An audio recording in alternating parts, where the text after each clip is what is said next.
يعيش عشاق ريال مدريد الإسباني حالة من القلق الشديد بسبب قوة مانشستر سيتي الهجومية، خصوصا مع امتلاكه النجم الأرجنتيني سيرخيو أغويرو الذي طالما كان هدفا قويا للريال في سوق الانتقالات، ولكن لا يستطيع شراءه منذ أن كان في صفوف الروخي بلانكوس أتلتيكو مدريد. أغويرو البالغ من العمر 27 عاما يعيش حالة من التألق والإبداع، خصوصا بعد تعافيه من الإصابات العضلية التي تسببت في غيابه 12 مباراة هذا الموسم. سجل في آخر 24 مباراة مع السيتي و19 هدفا منهم ثلاثية في شباك تشيلسي البلوز.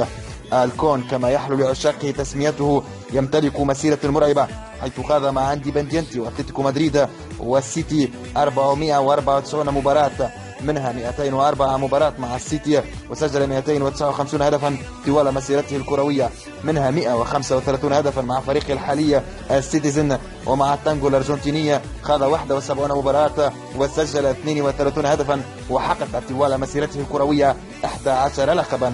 ريال مدريد مانشستر سيتي غدا الثلاثاء انطلاقا من الساعة 8:15 بتوقيت تونس.